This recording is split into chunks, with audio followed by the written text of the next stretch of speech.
देव्यै नमः। ब्रह्मलीन श्री स्वामी ओंकारानंदाय नमः।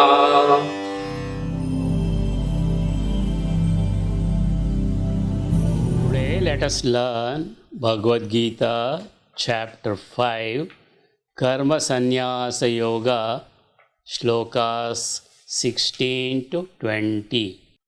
Repeat after me. ज्ञानेन तु तदज्ञानम् ज्ञानेन तु तदज्ञानम् ज्ञानेन तु तदज्ञानम् येषां नाशितमात्मनः येषां नाशितमात्मनः येषां नाशितमात्मनः तेषामादित्यवत् ज्ञानम् तेषामादित्यवत् ज्ञानम् तेषामादित्यवत् ज्ञानम् प्रकाशयति तत्परम् प्रकाशयति तत्परम् प्रकाशयति तत्परम्. Let us chant together. ज्ञानेन तु तदज्ञानम् येषां नाशितमात्मनः तेषामादित्यवत् ज्ञानम् प्रकाशयति तत्परम्. Now you chant. ज्ञानेन तु तदज्ञानम् येषां नाशितमात्मनः तेषामादित्यवत् ज्ञानम् प्रकाशयति तत्परम्. Listen to me. ज्ञानेन तु तदज्ञानम् येषां नाशितमात्मनः तेषामादित्यवत् ज्ञानम् प्रकाशयति तत्परम्. Now repeat after me. Shloka number 17. तद्बुद्धयस्तदात्मानः तद्बुद्धयस्तदात्मानः तद्बुद्धयस्तदात्मानः तन्निष्ठा तत्परायणाः तन्निष्ठा तत्परायणाः तन्निष्ठा तत्परायणाः गच्छन्त्य पुनरावृत्तिम् गच्छन्त्य पुनरावृत्तिम् गच्छन्त्य पुनरावृत्तिम्. ज्ञाननिर्धूतकल्मषाः ज्ञाननिर्धूतकल्मषाः ज्ञाननिर्धूतकल्मषाः. Let us chant together. तद्बुद्धयस्तदात्मानः तन्निष्ठा तत्परायणाः गच्छन्त्य पुनरावृत्तिम् ज्ञाननिर्धूतकल्मषाः. Now you chant. तद्बुद्धयस्तदात्मानः तन्निष्ठा तत्परायणाः गच्छन्त्य पुनरावृत्तिम् ज्ञाननिर्धूतकल्मषाः. Now listen to me. तद्बुद्धयस्तदात्मानः तन्निष्ठा तत्परायणाः गच्छन्त्य पुनरावृत्तिम् ज्ञाननिर्धूतकल्मषाः. Repeat after me.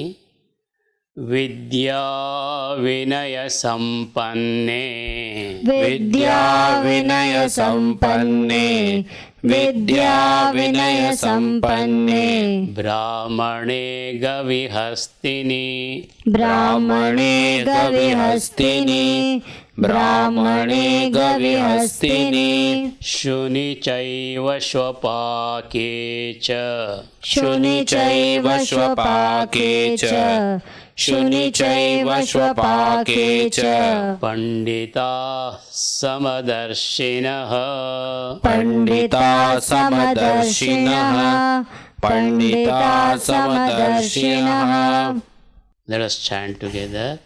विद्या विनय संपन्ने ब्राह्मणे गविहस्तिनि शुनि चैव स्वपाके च पण्डिता समदर्शिनः Now you chant.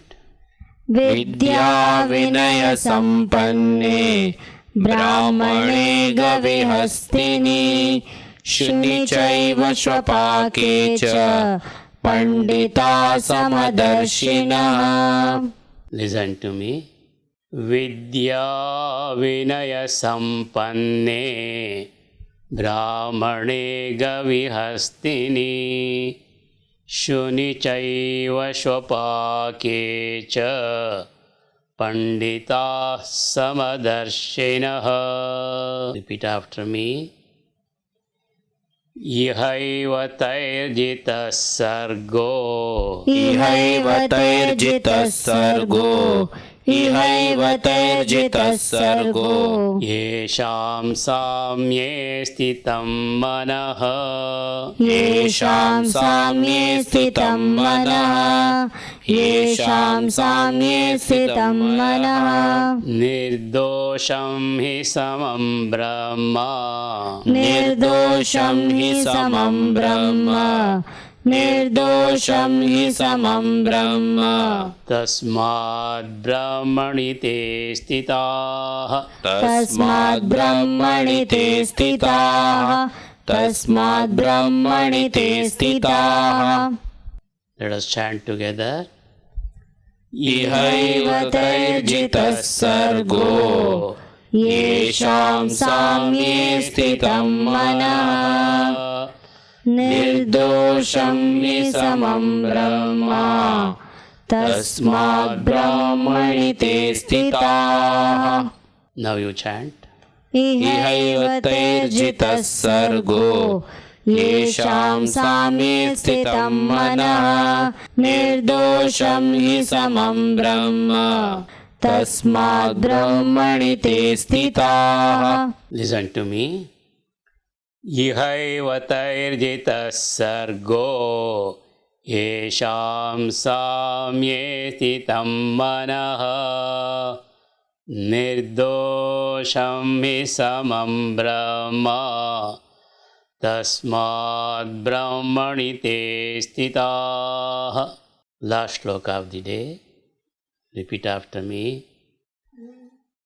न प्रवृष्येत् प्रियं प्राप्य न प्रविश्येत् प्रियं प्राप्य न प्रविश्येत् प्रियं प्राप्य नो द्विजेत् प्राप्य चाप्रियं नो द्विजेत् प्राप्य चाप्रियं नो द्विजेत् प्राप्य चाप्रियम् स्थिरबुद्धिरसम्मूढो स्थिरबुद्धिरसम्मूढो स्थिरबुद्धिरसम्मूढो ब्रह्मविद् ब्रह्मणि स्थितः ब्रह्मविद् ब्रह्मणि स्थितः ब्रह्मविद् ब्रह्मणि स्थितः Let us chant together. न प्रहृष्येत् प्रियं प्राप्य नो द्विजेत् प्राप्य चाप्रियम् स्थिरबुद्धिरसम्मूढो ब्रह्मविद् ब्रह्मणि स्थितः Now you chant. न प्रहृष्येत् प्रियं प्राप्य नो द्विजेत् प्राप्य चाप्रियम् स्थिरबुद्धिरसम्मूढो ब्रह्मविद् ब्रह्मणि स्थितः Well done. Listen to me. न प्रहृष्येत् प्रियं प्राप्य नोद्विजेत् प्राप्य च प्रियं स्थिरबुद्धिरसम्मूढो ब्रह्मविद्ब्रह्मणि स्थितः.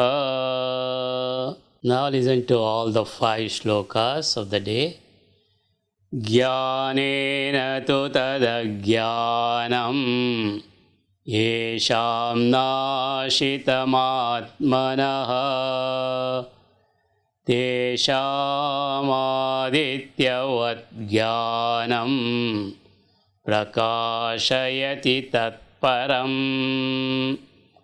तद्बुद्धयस्तदात्मानः तन्निष्ठा तत्परायणाः गच्छन्त्य पुनरावृत्तिं ज्ञाननिर्धूतकल्मषाः विद्याविनयसम्पन्ने ब्राह्मणे गविहस्तिनि शुनि चैव स्वपाके च पंडिताः समदर्शिनः इहैव तैर्जितः सर्गो येषां साम्ये स्थितं मनः निर्दोषं हि समं ब्रह्म तस्माद् ब्रह्मणि ते स्थिताः न प्रहृष्येत् प्रियं प्राप्य नोद्विजेत् प्राप्य च प्रियं स्थिरबुद्धिरसम्मूढो ब्रह्मविद् ब्रह्मणि स्थितः.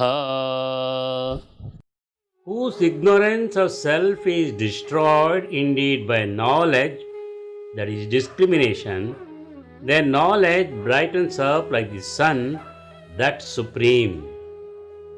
Those whose mind and intellect, their self, their devotion, their identity with Him, their sins being wiped out by knowledge, they reach the state from where there is no return. A learned, humble Brahmana, a cow, an elephant, a dog, or even an outcast, the sages hold him with equal sight.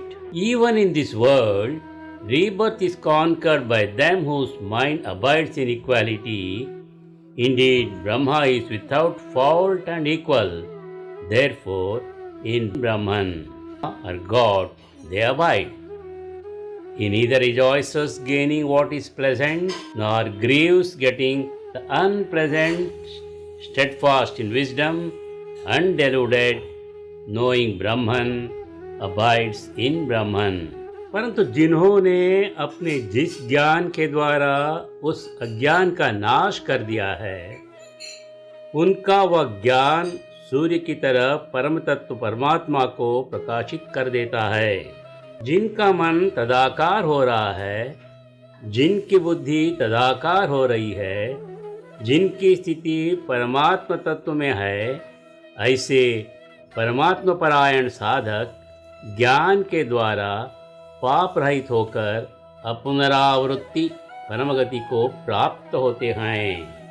ज्ञानी महापुरुष विद्या विनयुक्त ब्राह्मण में और चांडाल में तथा गाय, हाथी एवं कुत्ते में भी समरूप परमात्मा को देखने वाले होते हैं. जिनका अंतःकरण समता में स्थित है, उन्होंने इस जीवित अवस्था में ही संपूर्ण संसार को जीत लिया है, अर्थात वे जीवन मुक्त हो गए हैं. क्योंकि ब्रह्म निर्दोष और सम है, इसलिए वे ब्रह्म में ही स्थित है. जो प्रिय को प्राप्त होकर हर्षित न हो और अप्रिय को प्राप्त होकर उद्विग्न न हो, वह स्थिर बुद्धि वाला मूढ़ता रहित ज्ञानी तथा ब्रह्म को जानने वाला मनुष्य ब्रह्म में स्थित है.